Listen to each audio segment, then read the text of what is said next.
Episode 37, I think, or 38? One of the two. Blackfathom Deep. Let's see if TeflonStoic can make it while we learn about Seneca. It's not true. Good can come from evil. Money can come from sacrilege and theft. So although sacrilege and theft are evil, they are evil only because they cause more harm than good. They bring profit, but that profit comes with fear, anxiety, and suffering. Anyone who says this must admit that sacrilege, though evil, because it causes much harm, is partly good because it brings some benefit. But how can something so monstrous be true? We've actually convinced the world that sacrilege, theft, and adultery are among the goods. How many people don't blush at theft, and how many boast of committing adultery? Petty sacrilege is punished, but grand sacrilege is honored with a triumph. Besides, if sacrilege is partly good, it must also be considered right conduct, because it concerns ourselves. No thoughtful person can accept this idea. Therefore, good cannot come from evil, just as fruits cannot grow from olive trees. Things produce according to their seed, and goods cannot come from evil. Just as what is honorable doesn't come from what is base, and neither does good come from evil. For the honorable and the good are the same. Some in our school argue against this, saying that suppose money from any source is good. Even if it is gained through sacrilege, the money doesn't come from sacrilege itself. You can understand this through an example. In the same jar is a piece of gold and a serpent. You take the gold from the jar, it's not because the serpent is there too, but despite the serpent. Similarly, profit comes from sacrilege, not because sacrilege is evil, but because it also contains profit. Just like the serpent in the jar is evil, the gold is not. They disagree with this because the situations are the same. In one case, I can take the gold without touching the serpent. In the other, I can't get the profit without committing sacrilege. The profit isn't separate from the crime, it's mixed with it. That which causes many evils while we try to gain it is not good. But while we seek riches, we get involved in evils, so riches are not good. Peripatetics say your first statement has two meanings. The first is that we get involved in many evils while trying to gain riches, but we also get involved in many evils while seeking virtue. One person might suffer shipwreck while traveling to study, and another might be captured. The second meaning is that if something causes us to get involved in evils, it is good. But this doesn't logically follow for riches and pleasure. Otherwise, if riches cause us to get involved in evils, then riches are not just not a good, but they're actually an evil. But you only argue that they're not a good. Moreover, you admit that riches have some worth. Consider them advantages. By your reasoning, they can't even be an advantage because we suffer many disadvantages while pursuing them. Some people answer this by saying they're wrong to blame riches themselves bring harm, and that's people's own foolishness or weakness that causes harm. Just as a sword by itself doesn't kill. It's the weapon used by the killer. Riches themselves don't harm you, just because you suffer harm because of them. I think Posidonius' reasoning is better. He says that riches cause evil, not because they do evil themselves, but because they drive people to do evil. The direct cause which immediately causes harm is one thing. The indirect cause is another. The indirect cause lies in riches. They inflate the spirit and breed pride. They create unpopularity and unsettle the mind so much that even the reputation of having wealth, though it is bound to harm us, still brings life. True good should be free from blame. They are pure, they don't corrupt the spirit, and they don't tempt us. They uplift and broaden the spirit, but without puffing it up. Goods produce confidence, but riches produce shamelessness. Goods give us greatness of soul, but riches give us arrogance, and arrogance is nothing more than a false appearance of greatness. According to that argument, says the objector, riches are not only not good, but they're actually an evil. Now riches would be an evil if they can harm themselves, and if, as I said before, the direct cause lay in them. But in reality, it's the indirect cause that lies in riches, and it not only stirs the spirit, but actually drags it on. Yes, riches give us a false appearance of good, which looks real and convinces many people. The indirect cause also exists in virtue, reigns in people, for many become unpopular because of their wisdom and their injustice. In this case, what lies in virtue doesn't come from virtue itself, nor is it a false appearance of the real thing. On the contrary, the vision that virtue gives of evil spirits is far more like reality, Posidonius thinks the argument should be framed like this. Things that don't give the soul greatness, confidence, and freedom from care are not goods. But riches, health, and similar things don't do things.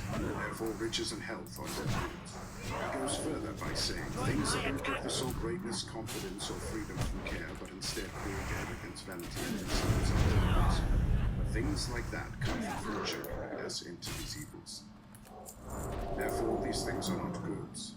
But, says the objector, by this reasoning, things given by fortune aren't even advantages. No, advantages and goods are different. An advantage is something with more usefulness than trouble. A good should be pure and free from harm. A thing isn't good just because it has more benefit than harm, but only if it has more harm. Besides, advantages can be found in animals, in perfect people, and fools. So the advantages can have some disadvantage mixed in, but it's called advantageous because the good part outweighs the bad. However, the good can only be found in the wise person. It must be pure. Now, be of good cheer. There's only one more difficult argument to take, though it's a tough one. Good doesn't come from evil. Riches come from many cases of poverty, so riches are not a good. Our school doesn't accept this argument. The Peripatetics created an better solution. Posidonius says that this fallacy, which has been debated in all schools of logic, is refuted by Antipater, who explained that poverty doesn't mean possessing something, but rather not possessing, or as the ancients said, deprivation. Poverty refers not to what a person has, but what they lack. So, there can't be fullness from many voids. Riches come from many things, not many lacks. You misunderstand what poverty means. Poverty isn't having little but lacking much. It's about what a person doesn't have. I could explain this more easily if there were a Latin word that could translate the Greek word for not possessing. Antipater applies this quality to poverty, but I believe poverty is simply having little. If we ever have more time, we'll explore what wealth and poverty really mean. But for now, we should focus on reducing poverty and arrogance and wealth rather than getting caught up in words as if the issue were already settled. Let's say we're called to a meeting to discuss getting rid of wealth. Will these arguments help us make the Roman people choose poverty and praise it? The poverty that was the foundation and cause of their empire, and fear their current wealth, realizing they took it from those they conquered. Will they understand that wealth brought office-seeking, bribery, and disorder into a city once known for its honesty and moderation? Will they see that whatever one nation took from others can be taken away even more easily from that one? It would be better to support this idea by our actions and confront our desires directly rather than to try to outsmart them with logic. If we can, let's speak more boldly. If not, let's speak more honestly.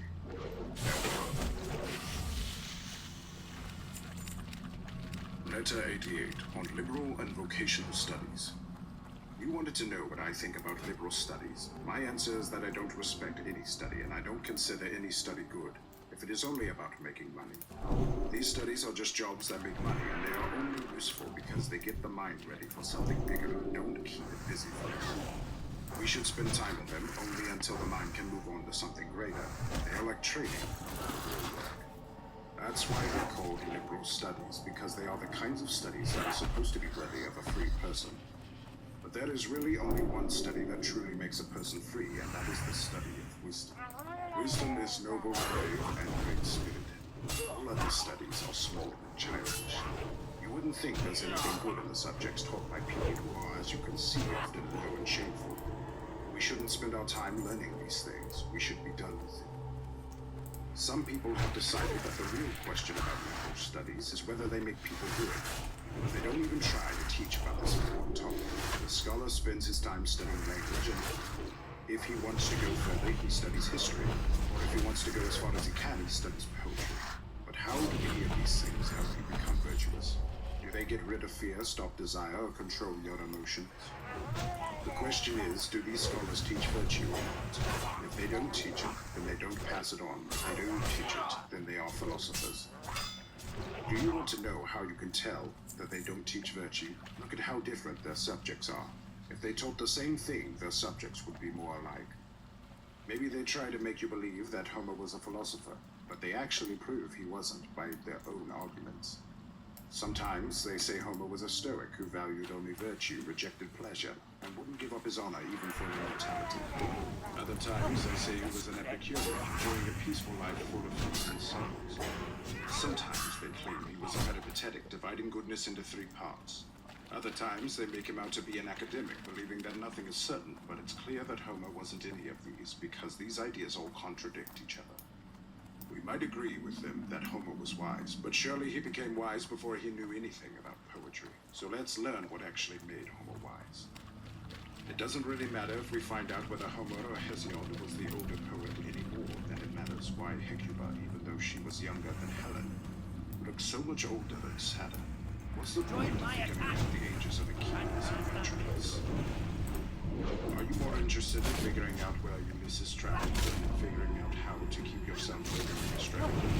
We don't have time to listen to lectures about where Ulysses wandered between Italy and Sicily or outside the known world. It's such a long journey coming have animals such a small area. We deal with storms in our minds that pulse us around every day, and our bad behavior leads us into the same kinds of troubles that Ulysses faced.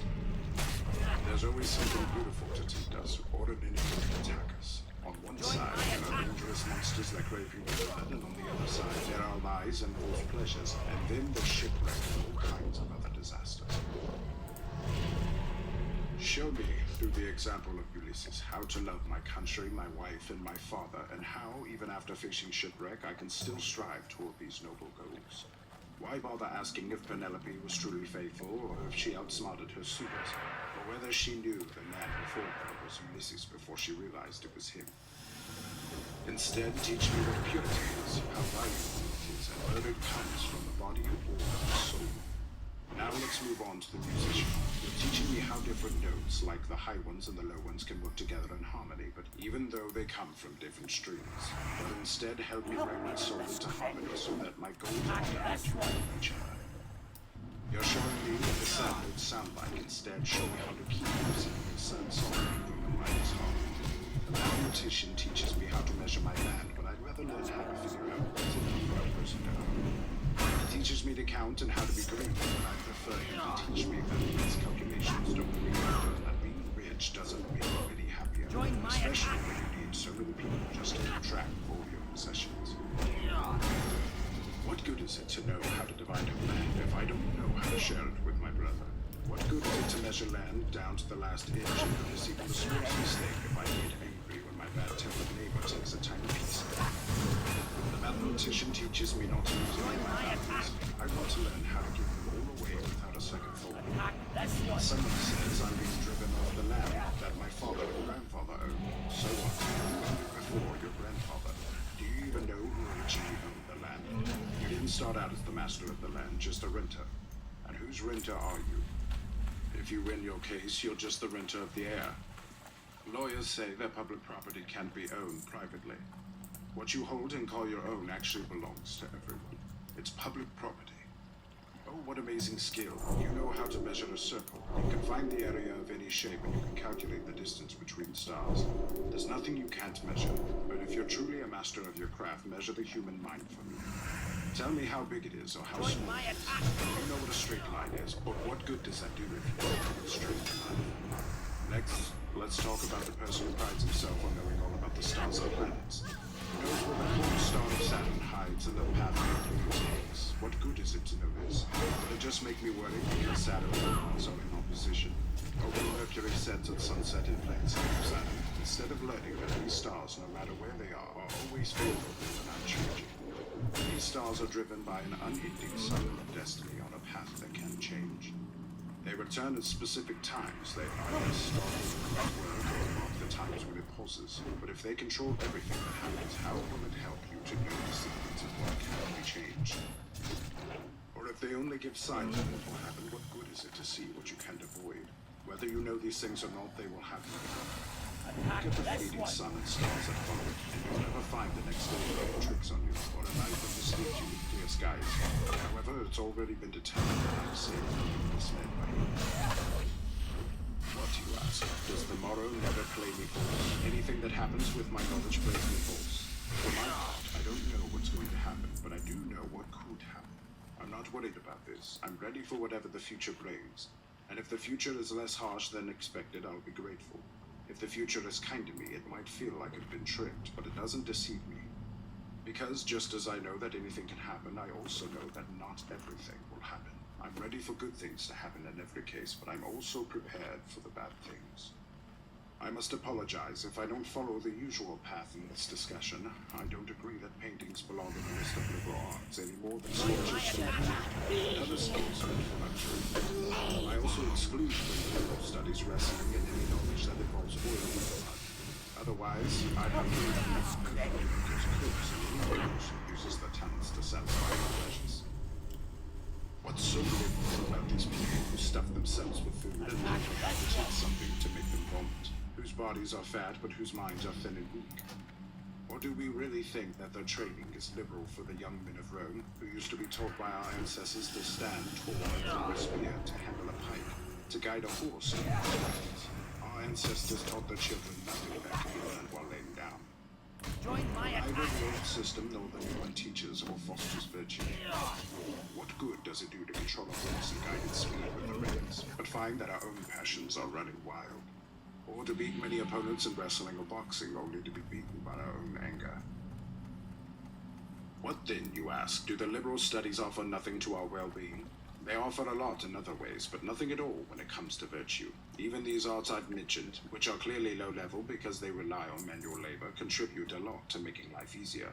But they have nothing to do with virtue. And if you ask, why do we educate our children in the liberal studies then? It's not because they give us virtue, but because they prepare the mind to accept virtue. Just like the primary course, as the ancients called it in grammar, which gave boys their first lessons, doesn't teach them the liberal arts, but gets them ready to learn them later. Liberal arts don't take the mind all the way to virtue, but they get it started in that direction. Possidarius divides the arts into 4 groups. First, there are the common and lonely ones, and those meant for entertainment. Next are those that involve teaching boys, and finally the liberal arts. The common ones belong to workers and involve manual labor. They're about making life easier and don't pretend to have beauty of them. The arts meant for entertainment are those that try to please the eyes and ears. To this group, you can add stage machinists, who create scaffolding that lifts itself up, floors that rise silently into the air, and many other pleasing tricks. Like things that fit together but then fall apart, or things that are separate but then join together automatically. Things that stand upright but then slowly collapse. People who haven't seen these things before are amazed by them and they don't understand how they work. The arts that are somewhat like the liberal arts and are meant for teaching boys are the ones the Greeks called the cycle of studies, but we Romans call them arts. However, the only true liberal, actually the only true 3 arts, are those that deal with virtue. But someone might say, just like there's a part of philosophy that deals with nature, and a part that deals with ethics, and a part that deals with reasoning, this group of liberal arts also claims a place in philosophy. When we look at questions about nature, we rely on the mathematician to help us reach a decision. So math is a branch of the philosophy it helps. But lots of things help us without being a part of us. In fact, if they were a part of us, they wouldn't be able to help us. Food helps the body, but it's not a part of the body. We get help from math in the same way, and math is as important to philosophy as carpentry is to math.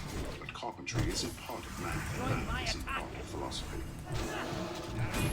Also, each has its own limits. The wise person studies and understands the causes of natural events, while the mathematician follows and calculates their numbers and measurements. The wise person knows the laws that govern the stars, their powers, and their qualities. The astronomer just knows when they rise and set, the rules for their movement, and the occasional times when they seem to stand still, even though no star can actually stand still.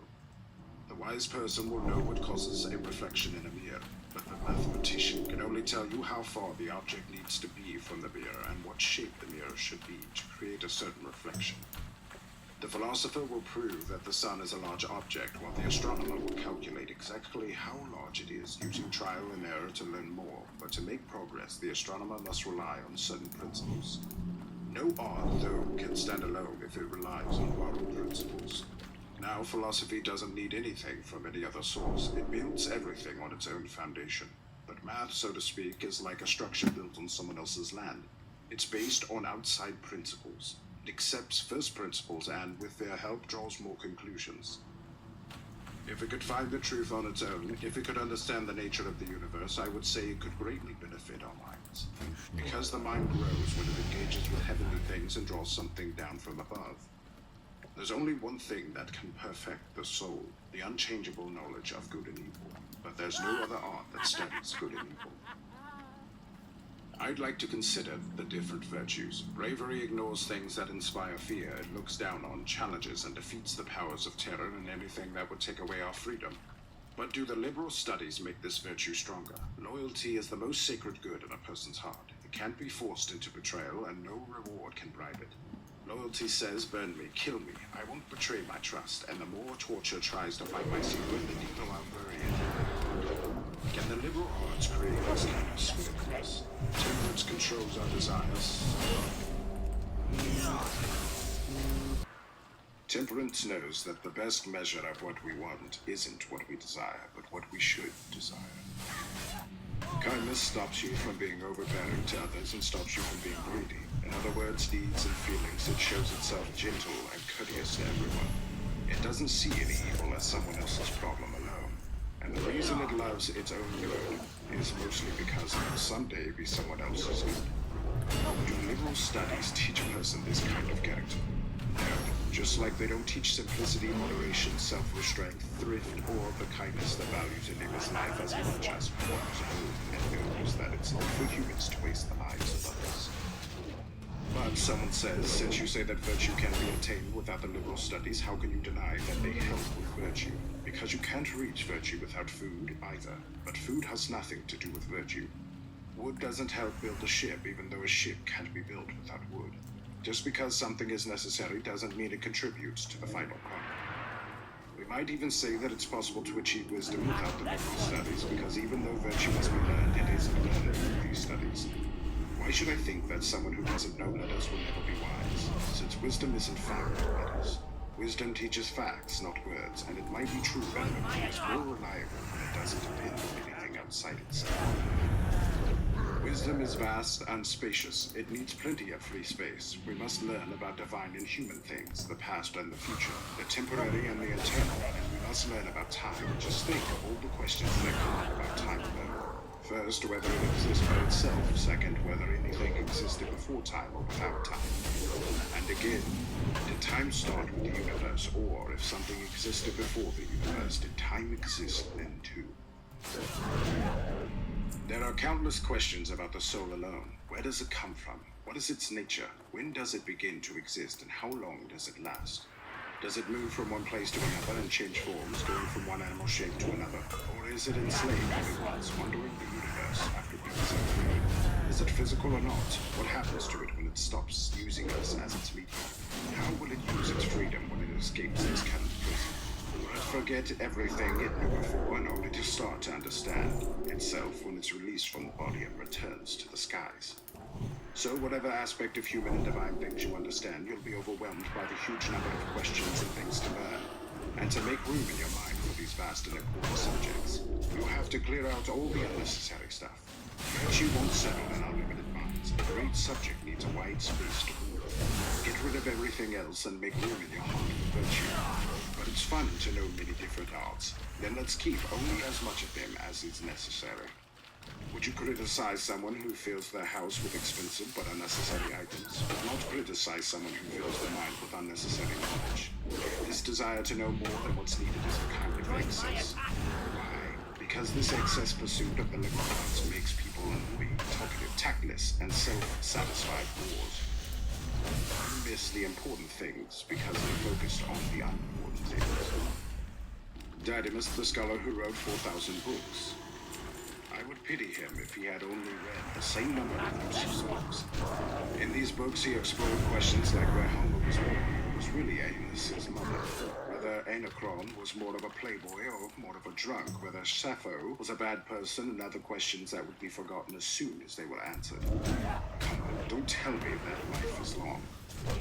And when you consider our own countrymen, I can show you many works that should be cut down with an axe. We spend a huge amount of time and put others through a lot of discomfort just to earn praise, like what a learned person you are.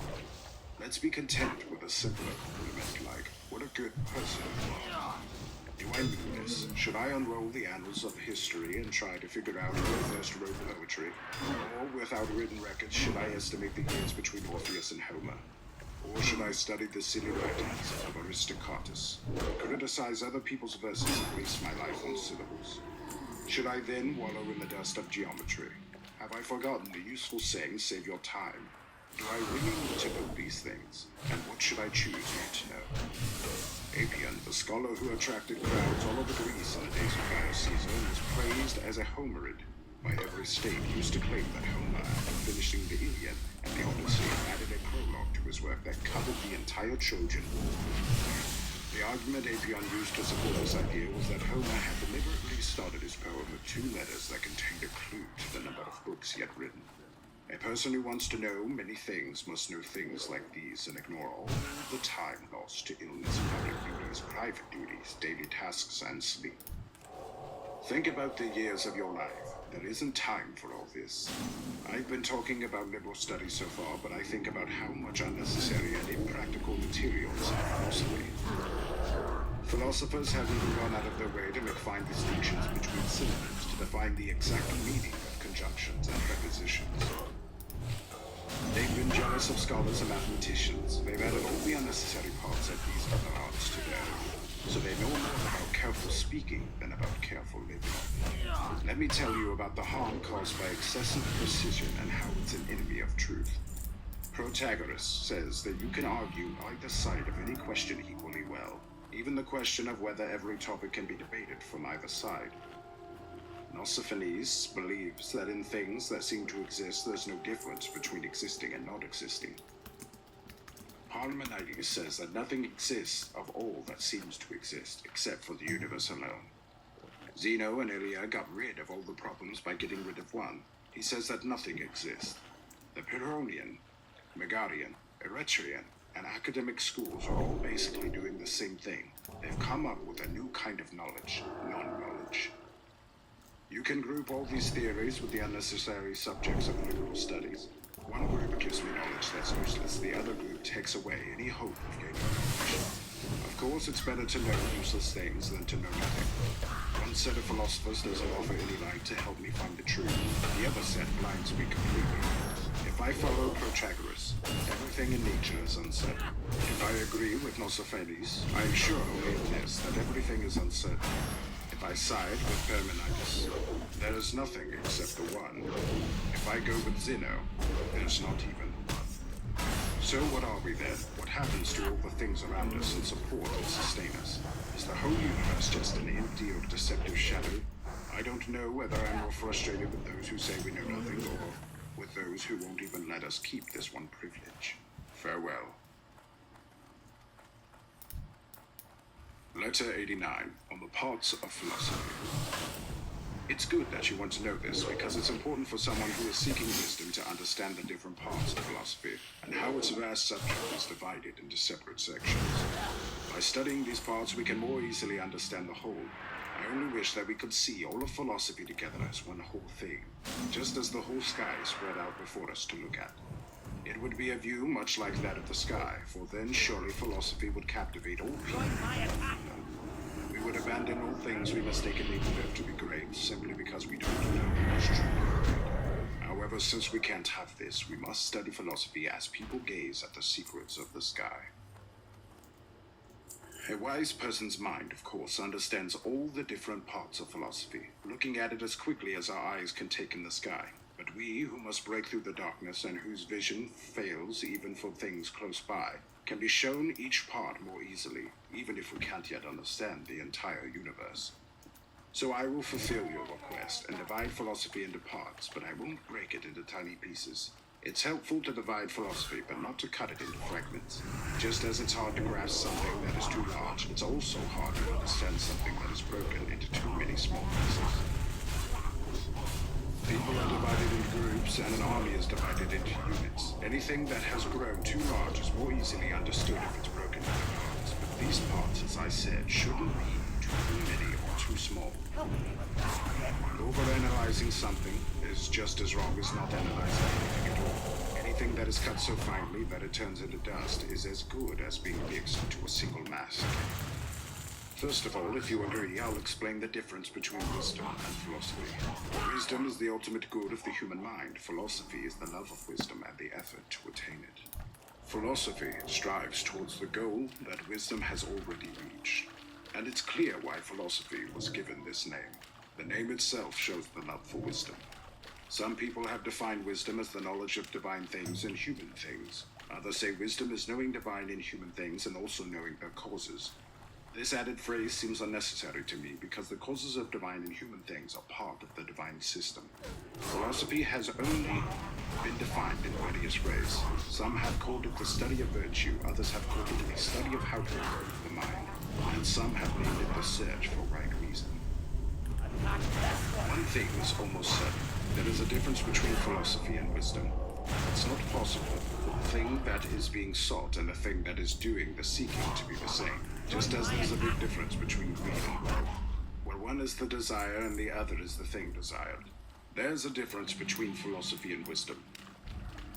Philosophy is the journey and wisdom is the destination. Wisdom is what the Greeks call Sophia. The Romans also use this word in the same way that they now use the word philosophy. This is proven by our old national plays, as well as by the inscription on the tomb of Docinus, which says, "Pause, stranger, and read the wisdom of Docinus." However, some of our school, even though philosophy meant to them the study of virtue, and even though virtue was the goal and philosophy was the path, still insisted that the two cannot be separated. Philosophy cannot exist without virtue, and virtue cannot exist without philosophy. Philosophy is the study of virtue, but it studies virtue by using virtue itself. Neither can virtue exist without the study of itself, nor can the study of virtue exist without virtue itself. It's not like trying to hit a target from a distance where the shooter and the target are in different places. The way to reach virtue is through virtue itself. Philosophy and virtue are tightly connected. The greatest authors and the most numerous ones have said that philosophy is divided into three parts: moral, natural, and rational. The first part keeps the soul in order, the second studies the universe, the third works out the meanings of words, how they fit together, and the arguments that keep falsehood from replacing truth. But there have also been those who divided philosophy into fewer parts, and others who divided it into more parts. Some members of the peripatetic school added a fourth division, civil philosophy, because it deals with a special area of activity and focuses on different subject matter. Some added a department that they call economics, which is the science of managing one's household. Still, others created a separate category for different ways of living. However, none of these subdivisions will be found outside the branch called moral philosophy. The Epicureans believed that philosophy was twofold, natural and moral. They did away with the rational part.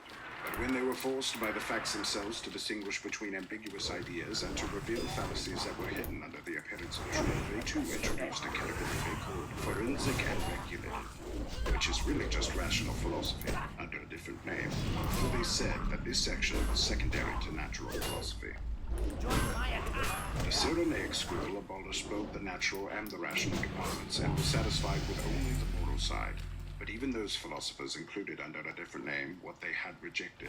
They divided moral philosophy into 5 parts: what to avoid and what to seek, the passions, actions, causes, proofs.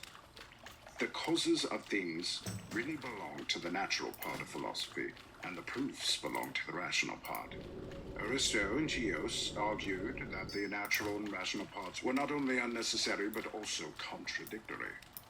He even limited the moral part, which was all that was left to him, by eliminating the category that included giving advice, saying that it was the job of a teacher, not a philosopher, as if the wise men were not the teacher of the human race. Since philosophy is threefold, let's first set in order the moral side.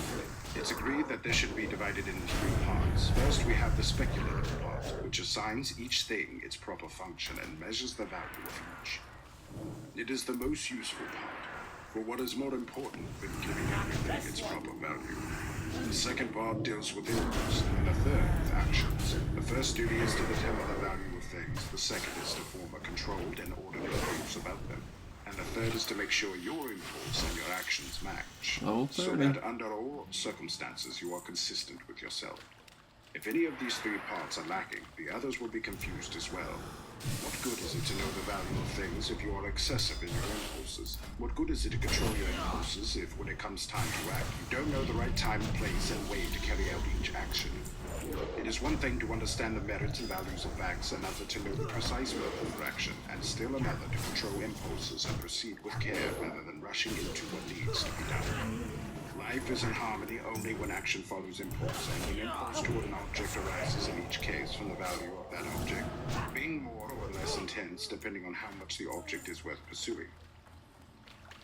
The natural side of philosophy has two parts, bodily and non-bodily. Each is divided into its own levels of importance, so to speak.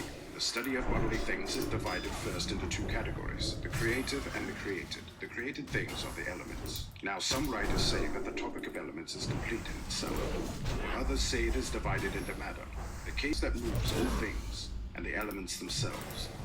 It remains for me to divide rational philosophy into its parts. All speech is either continuous or it is divided between questioner and answerer.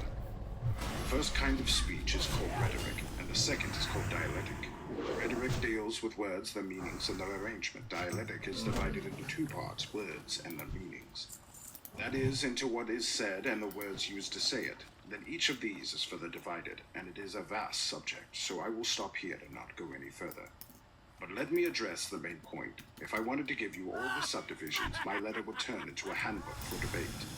I'm not trying to discourage you, excellent Razuviousf, from studying this subject as long as you properly apply everything you read to your actions. It's your actions that you must control. You must wake up what is lazy, strengthen what has become weak, conquer what is stubborn, and fight against your own desires and the desires of others as much as you can. And to those who say, how long will this endless talk go on? Respond with the words, I should be asking you, how long will these endless sins of yours go on? Do you really want my remedies to stop before your vices stop? But I will speak of my remedies even more, and just because you object, I will keep you talking. Medicine starts to work when it makes the sick body tingle with pain. I will speak words that will help people even if they don't want to hear them. At times, you should let words that aren't just compliments reach your ears, and since as individuals you don't want to hear the truth, hear it together. How far will you extend the boundaries of your estates? An estate that once held a whole nation is now too small for a single lord. How much further will you push your plowed fields? You who weren't satisfied with farms even as large as provinces. You have noble rivers flowing through your private lands. You have mighty streams, boundaries of mighty nations under your control from the source of that outlet. Even this is too little for you unless you can surround whole seas with your estates, unless your steward rules on the other side of the Adriatic, Ionian, and Aegean seas, unless the islands, once homes to famous leaders, are considered by you as the smallest of possessions. Spread your lands as wide as you want, as long as you have, as a farm, a kingdom. Take whatever you can, as long as it is more than your neighbors. And now a word to you, whose luxury is as wide as the greed of those I just mentioned. To you, I say, will this continue until there is no lake over which the rooftops of your country houses don't tower, until there is no river whose banks aren't bordered by your red structures, whatever hot springs gush forth in streams. There you will build new resorts of luxury. Whenever the shore bends into a bay, there you will immediately start laying foundations, and not content with any land that hasn't been shaped by human hands. You will bring the sea within your boundaries. Let your rooftops shine in the sun on every side. Now on mountain peaks where they command a wide view of the sea and land, now lifted from the plain to the height of mountains. Build your many structures, your huge buildings, yet you are still just individuals, and smaller ones at that. What good are all your many bedrooms if you sleep in just one? No place is truly yours where you yourself are not present. Next, I turn to you whose bottomless and insatiable hunger searches on the one hand the seas, and on the other the earth. With great effort hunting down your prey, now with hook, now with snare, now with various kinds of nets. No animal has peace except when you are too full to eat it. And how small a portion of those feasts of yours, prepared by so many hands, do you actually taste with your own worn-out palate? How small a portion of all that game, caught with such danger, does the master's sick and picky stomach actually enjoy? How small a portion of all those shellfish, brought from so far away, actually slides down your insatiable throat? Poor souls, don't you know that your appetites are bigger than your stomachs? Speak like this to other people, provided that while you speak, you also listen to yourself. Write like this, provided that while you write, you also read, remembering that everything you hear or read should be applied to your actions and used to calm the fury of your passions. Study, not to add more to your knowledge, but to make your knowledge better. Farewell. Letter 90. The part played by philosophy in the progress of man. Who could doubt, my dear Lucilis, that life is a gift from the immortal gods, but that living well is a gift from philosophy? That's why some people believe we owe more to philosophy than to the gods, because living a good life is better than just living. Though this wouldn't be true if philosophy itself weren't a gift from the gods. The gods haven't given the knowledge of philosophy to anyone, but they've given everyone the ability to acquire it. For if they had made philosophy a common gift, and if we were born with understanding, wisdom would lose its greatest quality, that it isn't one of the gifts of fortune. What is precious and noble about wisdom is that it doesn't come to us on its own. Each person is responsible for finding it, and we don't need to seek it from others. What would make philosophy worthy of respect if it were simply given to us? Philosophy's only purpose is to discover the truth about divine and human matters. Religion, duty, justice, and all the virtues are never separated from philosophy. They all stick together in close companionship. Philosophy has taught us to worship what is divine and to love what is human. It has shown us that the gods hold dominion and that fellowship exists among men. This fellowship remained unbroken for a long time until greed tore the community apart and became the cause of poverty, even for those it had made the richest. For people ceased to possess everything the moment they desired everything for themselves.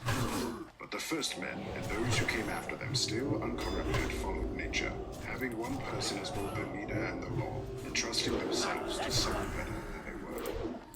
For nature tends to make the weaker follow the stronger.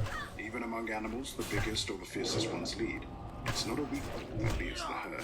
It's one that has beaten the other males with its strength. In the case of elephants, the tallest one leads. Among people, the best is considered the highest. That's why a ruler was assigned to the line. And that's why the greatest happiness was found among people where no one could be more powerful unless they were better. For the person who thinks they can't do anything except what they should do can safely accomplish what they want. In that age, which is often called the Golden Age, Posidonius believed that the government was run by wise people. They controlled themselves and protected the weaker from the stronger. They gave advice on what to do and what not to do. They showed what was useful and what was useless. Their foresight ensured that their people lacked nothing. Their bravery protected them from danger. Their kindness enriched and adorned their people. For them, ruling was a service, not a display of power. No ruler tested their power against those who gave them their power in the first place, and no one had the desire or the excuse to do wrong, since the ruler ruled well, and the people obeyed well, and the king couldn't threaten disobedient subjects with anything worse than making them leave the kingdom. But when vice crept in and kingdoms turned into tyrannies, laws became necessary, and these laws were created by wise people. Solon, who established Athens on a firm foundation with just laws, was one of the 7 men famous for their wisdom. If Lycurgus had lived in the same period, he would have been added as the 8th to that sacred group of 7. The laws of Seleucus and Carandus are praised. They learned the principles about justice in the quiet. Only retreat in Pythagoras, not in the form or the offices of skilled counselors. These principles were later established in Sicily, which was prosperous at the time, and throughout Grecian Italy. I agree with Posidonius up to this point, but I do not agree that philosophy discovered the everyday arts that life uses. I won't give it credit for things that are more like a craftsman's achievements. Posidonius says when people were scattered over the earth, living in caves or shelters dug out of cliffs or in the trunks of hollow trees, it was philosophy that taught them to build houses. But I don't believe philosophy came up with these clever buildings of ours, which rise story upon story, where city crowds against city, any more than I believe it invented fish preserves, which keep people from having to risk storms just to satisfy their gluttony, so that no matter how wildly the sea rages, luxury can have safe harbors where it can fathom fancy breeds of fish. What? Was it philosophy that taught us to use keys and locks? No, that was just a hint to greed. Was it philosophy that built all these towering buildings so dangerous to people living in them? Wasn't it enough for humans to provide themselves with a roof from whatever they could find and to create some natural shelter without art or trouble? Believe me, that was a happy age before architects and builders existed. All this came about when luxury was being born. This business of cutting timber square and splitting a beam with a saw guided along a marked line. The first humans split their wood with wedges. They weren't preparing a roof for future banquet halls. They didn't haul pines or firs through trembling streets just to build panel ceilings heavy with gold. Forked poles placed at either end held up their houses. They piled close-packed branches and leaves on top to make a roof that could drain even the heaviest rails. Under such homes they lived, but they lived at peace. A thatched roof once covered free people. Now under marble and gold, slavery lives. On another point, I also disagree with Razuviousf when he says that mechanical tools were invented by wise people. If that were true, you could argue that those who taught the arts of trapping game, catching birds, and hunting dogs were also wise. But these things were discovered by human ingenuity, not wisdom. I also disagree with Razuviousf when he says that wise people discovered our iron and copper mines when the earth, scorched by forest fires, melt the veins of ore near the surface and cause the metal to flow out. No, the people who discovered such things were the ones who were busy with them. I also don't think this question is as tricky as Razuviousf makes it seem.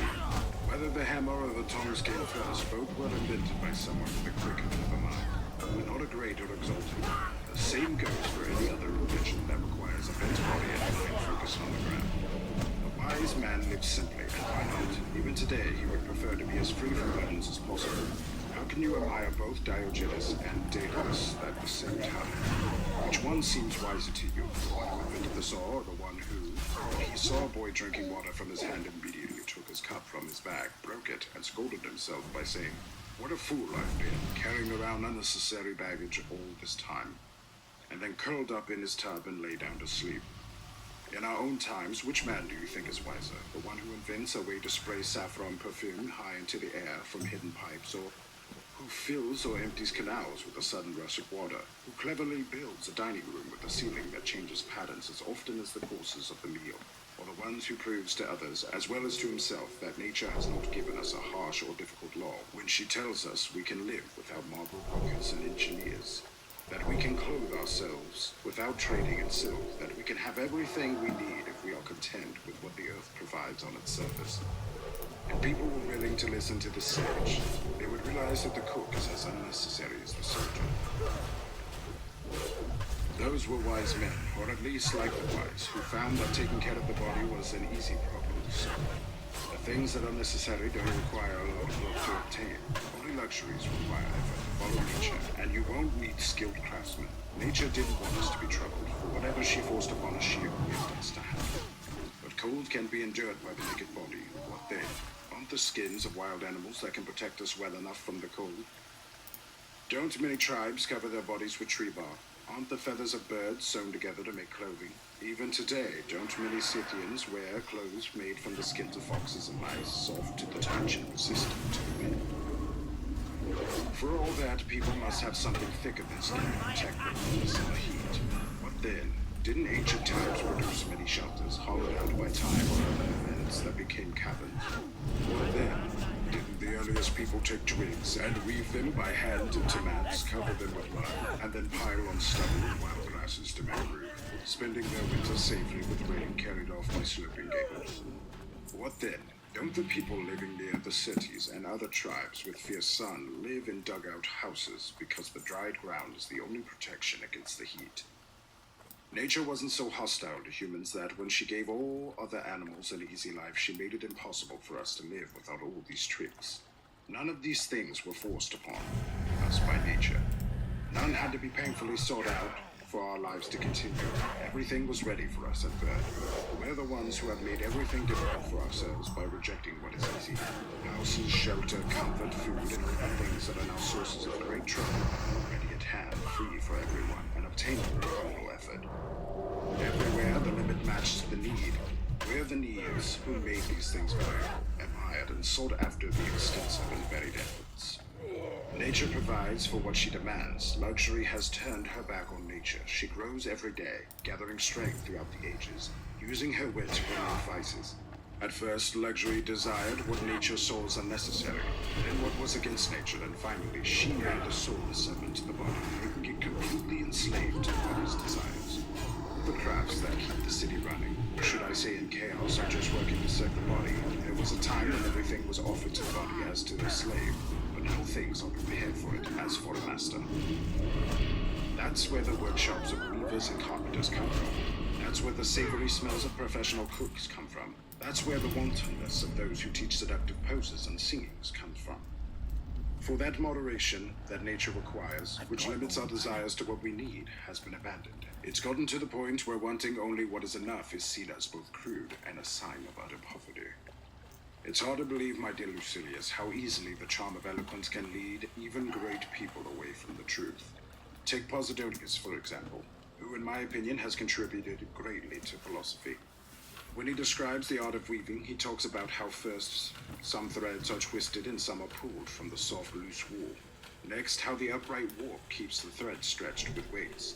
Then how the inserted thread of the web softens the hard texture of the web, which holds it fast on either side and is forced by the batten to join tightly with the warp.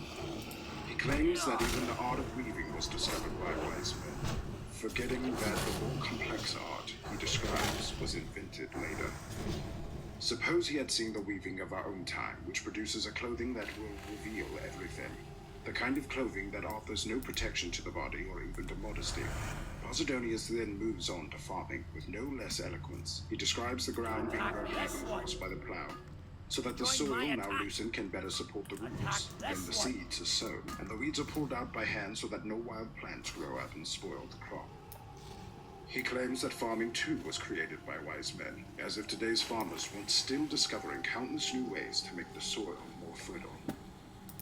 He doesn't stop at these arts. He even demeans the wise men by sending him to the mill. He tells us how the sage, by imitating nature, began to make bread. The grain, he says, once taken into the mouth is crushed by the teeth, which grind against each other, and whatever grain slips out is pushed back into the tongue to the same teeth. Then it is mashed into a paste so that it can be more easily passed down the throat. When this reaches the stomach, it is digested by the stomach's steady heat. Then, and only then, is it absorbed by the body.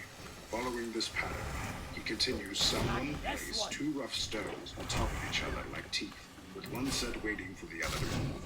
Then by rubbing one stone against the other, the grain is crushed and ground until it turns to powder.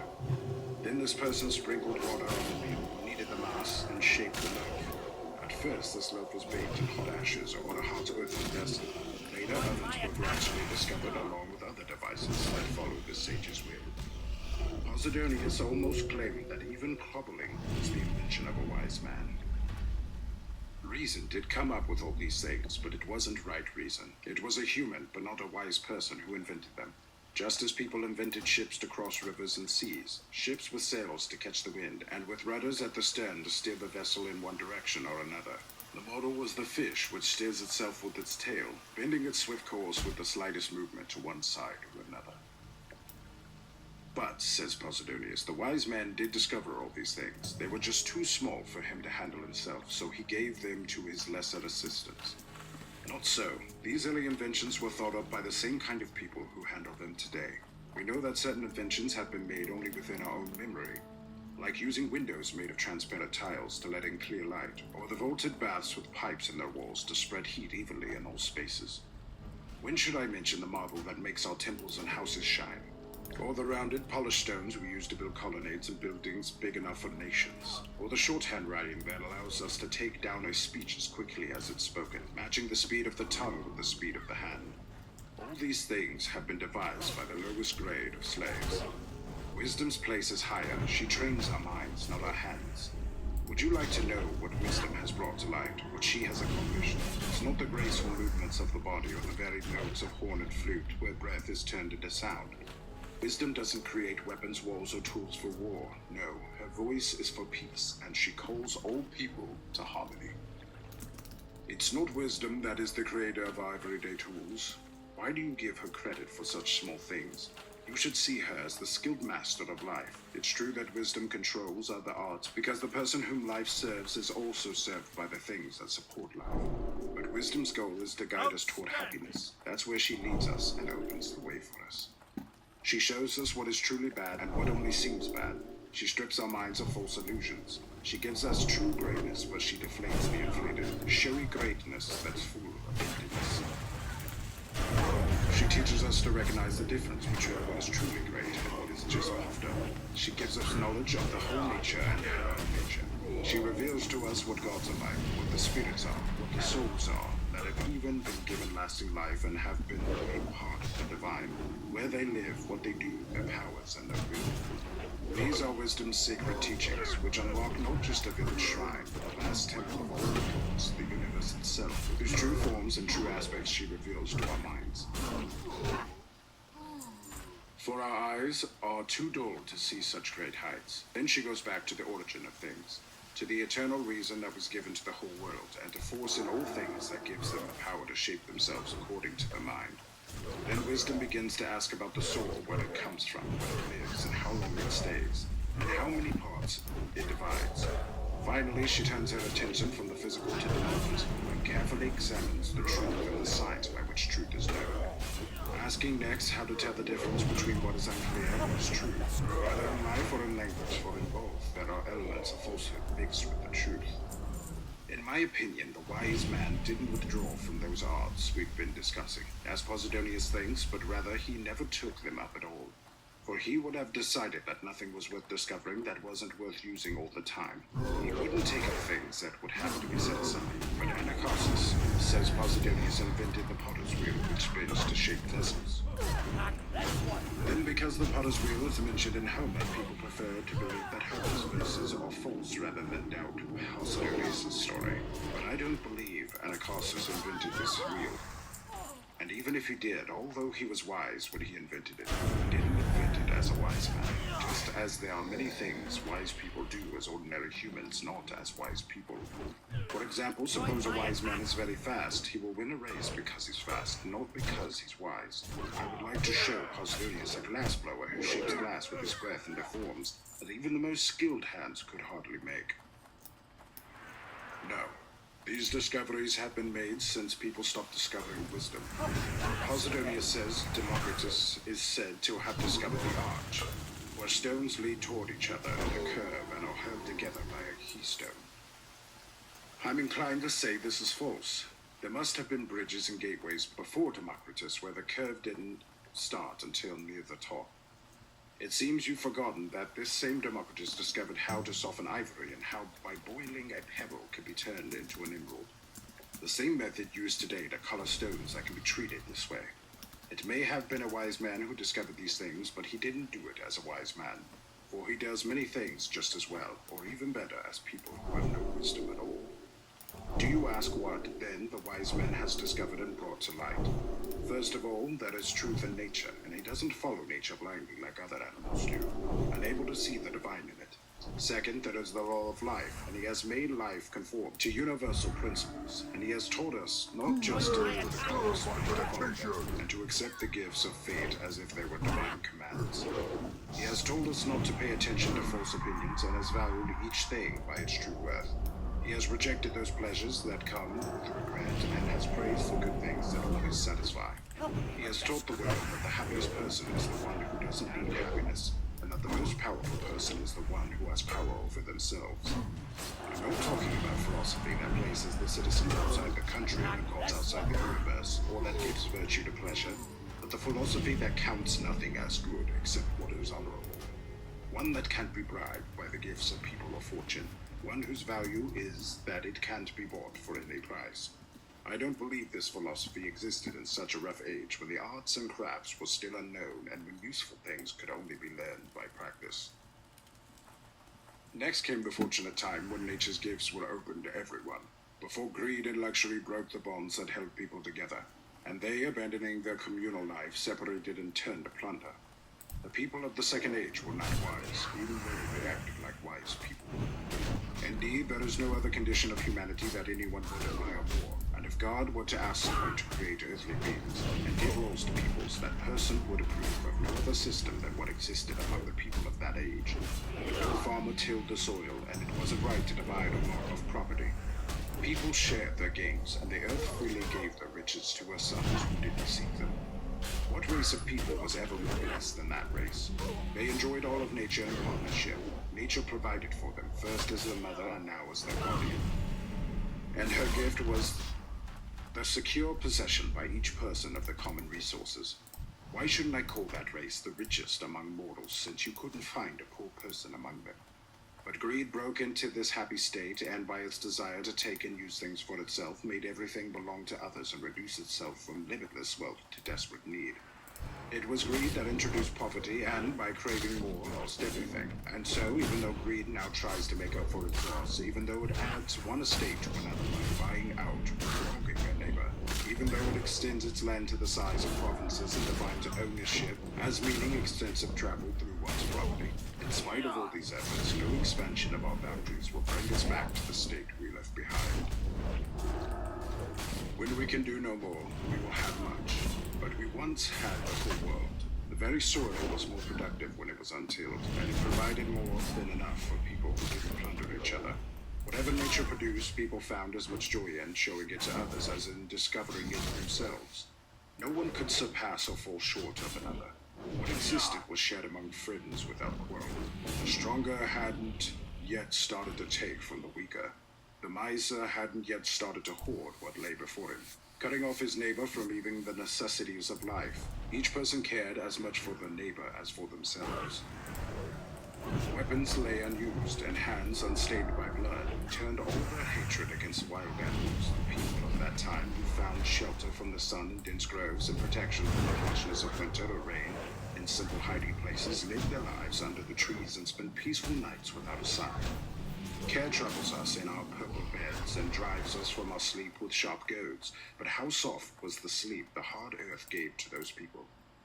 No ornate paneled ceilings hung over them. Instead, as they lay beneath the open sky, the stars quietly moved above them, and the firmament, the grand pageant of the night, passed by swiftly, carrying out its great task in silence. For them, by day as well as by night, the vision of this glorious world was open and free. It was their joy to watch the stars as they sank from the sky and others as they rose from their hidden places. What else but joy could it be to wonder at the wonders spread across the heavens?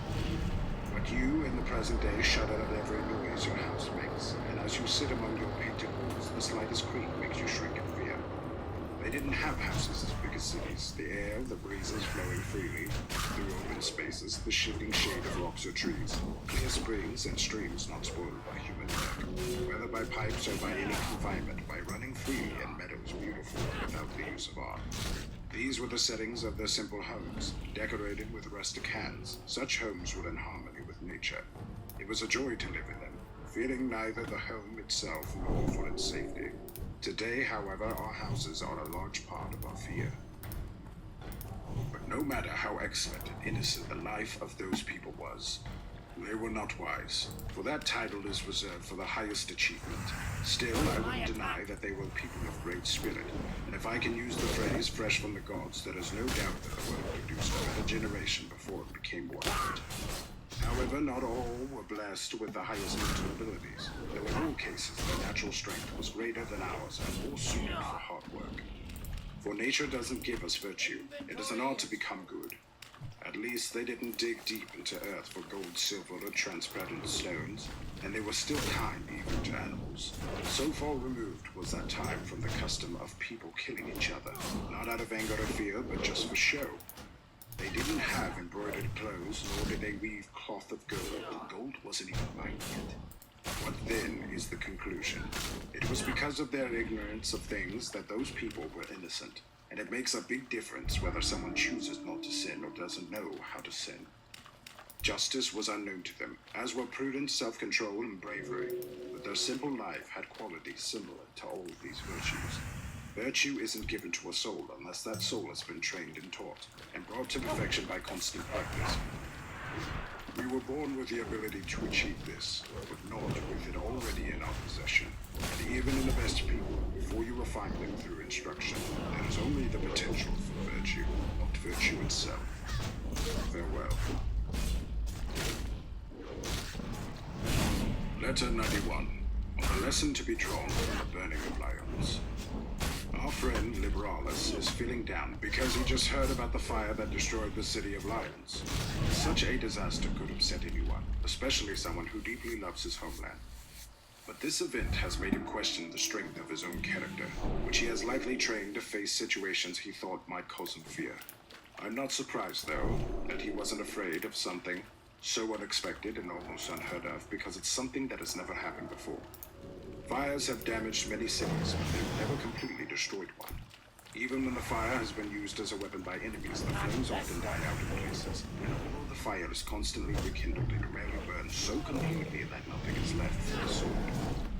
Even earthquakes have rarely been so violent and destructive that they completely destroyed entire cities. Finally, no fire has ever burned so fiercely in any town that nothing was left for the future. So many beautiful buildings, any one of which would make a single town famous, were destroyed in just one night. During a time of such deep peace, something worse than anything people might fear in wartime has happened. You can believe it. With weapons or the rest everywhere. And when peace prevails across the world, Lions, the pride of Gaul, is gone. Usually, fortune gives everyone a warning before they face the suffering they're destined to endure.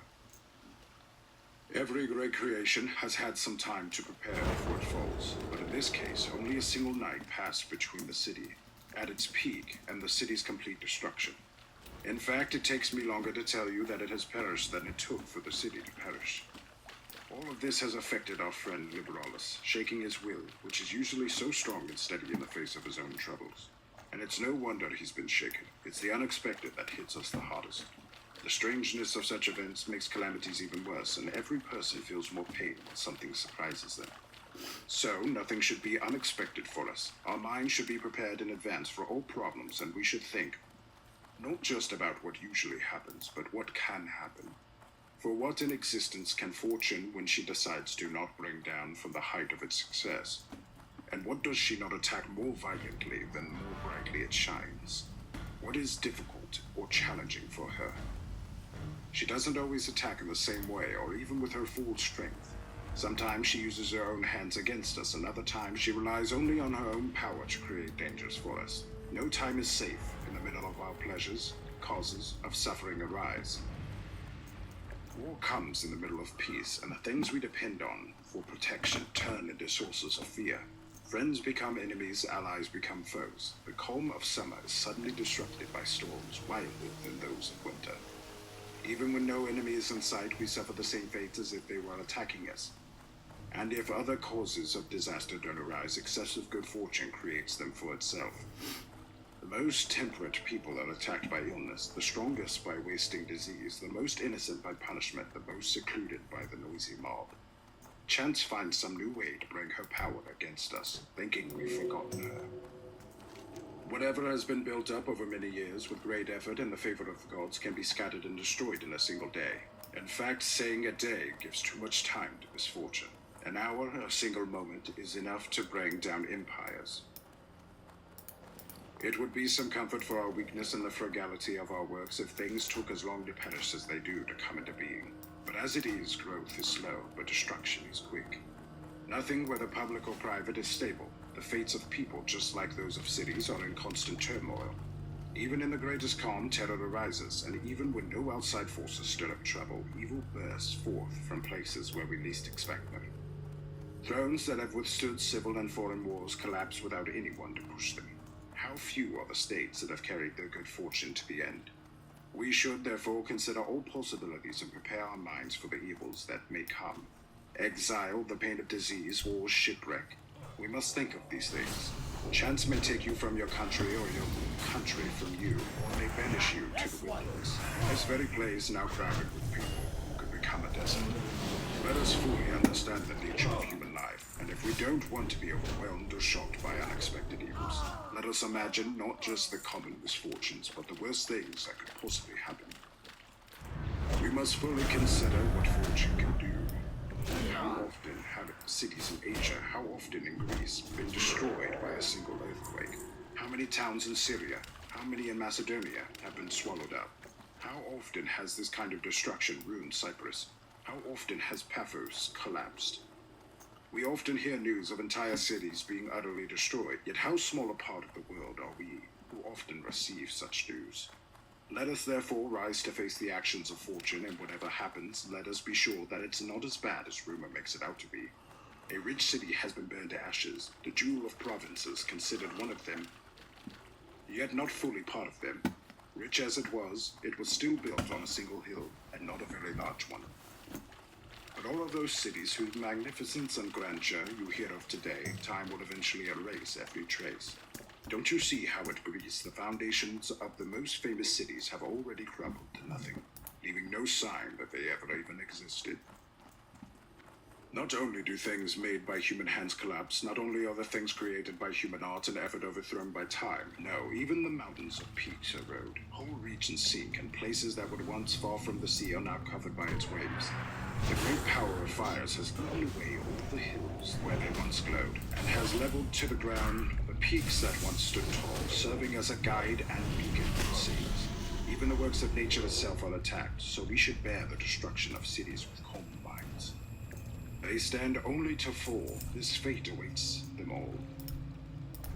It may be that some eternal force of viral blast trapped below will break free and throw off the weight holding them down, or that a whirlpool of raging currents, stronger because they are hidden deep in the earth, will break through whatever resists them, or that the intensity of flames will shatter the earth's crust, or that time from which nothing is safe will slowly reduce them, or that a harmful climate will drive the people away and will eat away at the deserted walls. It will take too long to list all the ways fate may strike, but this one thing I know. All the works of mortal men are doomed to mortality, and in the middle of things destined to die we live. That's why I offer these thoughts as comfort to our friend Liberalis, who has an incredible love for his country. Maybe its destruction has happened only so it can be rebuilt to a better destiny. Often a setback makes room for better fortune. Many buildings have fallen only to rise higher. Timagenes, who had a grudge against Rome and her success, used to say that the only reason he was upset when fires happened in Rome was that he knew better buildings would rise than those that had been destroyed. And probably in the city of Lions too. All its citizens will work hard to rebuild everything bigger and more secure than what they've lost. May it be built to last and under happier circumstances for a longer time. This city is only 100 years old, not even the span of a single person's life. Founded by Plancus, the natural advantages of its location have helped it grow strong and reach the population it has today. And yet how many great disasters has it endured within the lifetime of an old man? Therefore, let the mind be trained to understand and endure its own fate, and let it know that there is nothing fortune doesn't dare. That she has the same power over empires as she does over emperors, the same power over cities as over the people who live in them. We must not complain about any of these disasters. This is the world we've entered, and these are the laws we live under. If you like it, obey. If not, leave for whatever you want. Complain in anger if any unfair measures are taken against you personally. But if this inevitable law applies to everyone, high and low alike, accept your fate by which all things are dissolved. You shouldn't judge our worth by our burial mounds, or these monuments of different sizes that line the road. Their ashes make everyone equal. We are unequal at birth, but equal in death. What I say about cities, I also say about their people. Ardea was captured just like Rome. The great creator of human law didn't make distinctions between us based on noble birth or famous names, except while we are alive. When, however, we reach the end that awaits all mortals, he says, let go of ambition. To all creatures that walk the earth, let one and the same law apply. For enduring all things we are equal. No one is more fragile than another, no one more certain of his life tomorrow. Alexander, king of Macedon, began to study geometry, unhappy man because he would learn how small the earth was, of which he had only seized a part. Unhappy man because he was bound to realize that his title of great was false. For who can be great in something so small? The lessons he was being taught were complicated and could only be learned through careful study. They weren't the kind of lessons to be understood by a madman whose thoughts were focused beyond the ocean. Teach me something easy, he cries, but his teacher replies, these things are the same for everyone, just as hard for one as for another. Imagine that nature is saying to us that things you complain about are the same for everyone. I can't give anything easier to anyone. But whoever wants to can make things easier for themselves. How? By having a calm mind. You must suffer pain, thirst, hunger, and old age if a longer stay among people is granted to you. You must be sick, and you must suffer loss and death. Nevertheless, you shouldn't believe those whose loud complaints surround you. None of these things is evil. None is beyond your ability to bear, or is too heavy. It is only by common belief that they seem frightening. Your fear of death is therefore like your fear of gossip. But what is more foolish than being afraid of words? Our friend Demetrius has a clever way of putting it when he says, "For me, the talk of ignorant people is like the noises that come from the stomach." For he adds, "What difference does it make to me whether such noises come from above or from below?"